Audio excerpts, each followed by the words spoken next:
Yes, hello everyone. Now we are going to solve S.C. Verma friction objective 1 question number 6. बड़ा प्यारा सा सवाल है ये। मतलब फ्रिक्शंस का जो बेसिक कंसेप्ट्स है वो आपको क्लियर है या नहीं, ये इस सवाल से आपको खुद ही पता चल जाएगा जो है सो। चलिए स्टेटमेंट से पढ़ते हैं हम लोग जो है सो कि स्टेटमेंट क्या कह रहा है कि suppose all the surfaces in the previous problem are rough. Actually में प्रॉब्लम क्या था कि ये एक ब्लॉक ए था, एक ब्लॉक बी था, ये क्या था तो वाल है। ठीक है, प्रीवियस प्रॉब्लम में ये वाल और ब्लॉक के बीच सरफेस जो था वो फ्रिक्शनलेस था, लेकिन इस प्रॉब्लम में भाई फ्रिक्शन है, क्योंकि यहाँ कह रहा है कि all the surfaces in the previous problem is rough. The direction of friction on B due to A is upward, downward, zero या depends on the masses of A and B. ये जवाब आपको देना है कि जो ए बी पे जो ए के द्वारा फ्रिक्शंस लगेगा उसका डायरेक्शन क्या होगा। तो फ्रिक्शन का डायरेक्शन देखो निकालने के लिए सबसे पहले आपको जो है तो फ्री बॉडी डायग्राम बनाओ और आपको ये एज्यूम करके चलना है कि जब ये सरफेस फ्रिक्शनलेस होता तो फ्रिक्शन की डायरेक्शन किस डायरेक्शन में होती, फ्रिक्शन किस डायरेक्शन में ऐड करता है। जैसे सपोज करो अभी जो पिक्चर है इसमें क्या है, इस पे जो वेट है इसका वेट जो है नीचे की ओर ऐड करेगा, this is mass of the A into g, और इसका वेट भी नीचे की ओर ऐड होना है। ठीक है, mass of the B into g. ठीक है, तो वेट जब नीचे की ओर एक्ट करेगा तो अगर ये सरफेस फ्रिक्शनल, अगर ये बॉडी, हमको ये निकालना है कि ये वाल और इस ब्लॉक के बीच फ्रिक्शन का डायरेक्शन क्या होगा, और हम ये मानते हैं कि ये वाल और ये ब्लॉक के फ्रिक्शनलेस सरफेस है, तो नेचुरली ये ब्लॉक जो है सो नीचे की ओर स्लाइड कर जाता।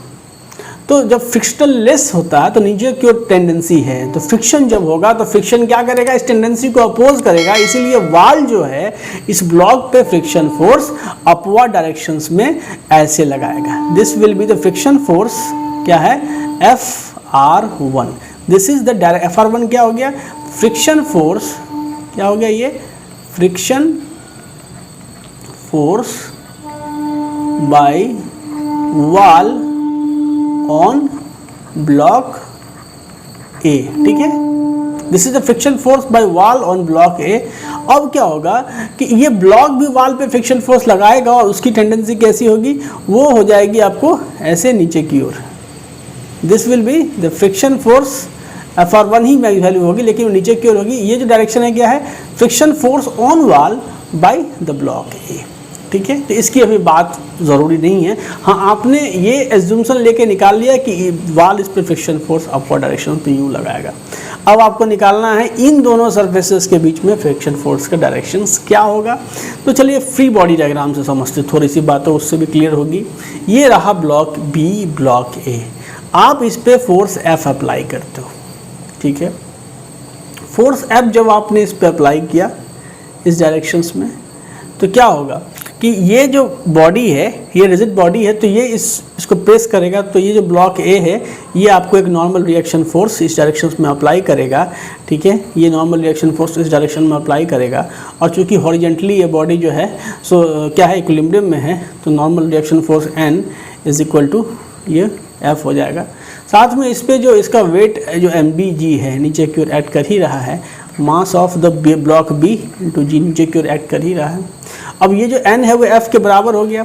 अब जब ये सरफेस इस पे N नॉर्मल रिएक्शन फोर्स लगाएगा तो ये बॉडी भी इस पे उतना ही नॉर्मल रिएक्शन फोर्स लगेगा, मतलब इधर जो नॉर्मल रिएक्शन फोर्स लगा वो भी एक्चुअली में क्या हो गया, N ही हो गया, जो एक्चुअली में F के बराबर है।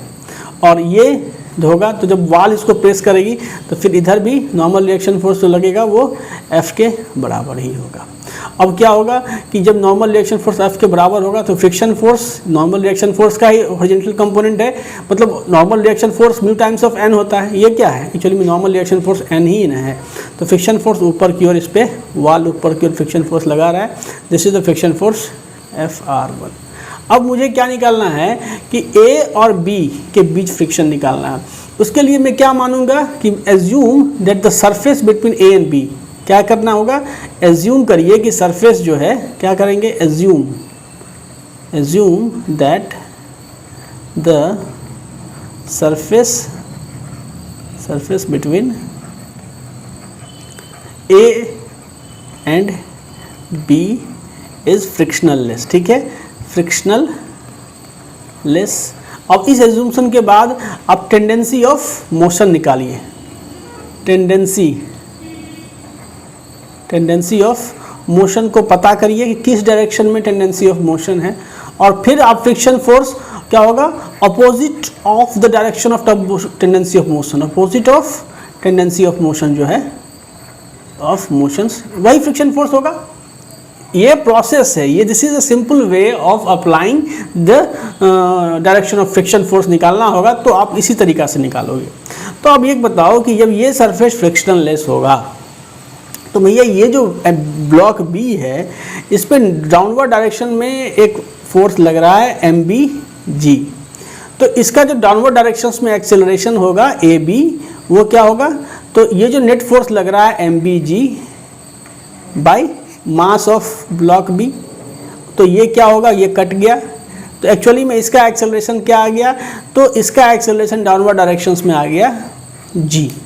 ठीक है, ये जो मैं कर रहा हूँ ये जूम करके कर रहा हूँ कि ये जो कॉन्टैक्ट सरफेस है ये अभी थोड़ा देर के लिए क्या मान रहा हूँ, मैं फ्रिक्शनल लेस मान रहा हूँ, और ये जानने की कोशिश कर रहा हूँ कि जब सरफेस फ्रिक्शनल लेस होगा तो टेंडेंसी ऑफ मोशंस किधर की ओर होगा। तो आपने देखा कि जब ये दोनों कॉन्टैक्ट सरफेस फ्रिक्शनल लेस थे तो AB ब्लॉक B का एक्सेलरेशन हो गया G। अब देखो कि इसका जो वेट है यहाँ पे, ये वेट भी नीचे की ओर लग रहा है, सॉरी इसका जो वेट है ये क्या लग रहा है, नीचे की ओर, ये क्या हो गया MA इंटू यहाँ से G।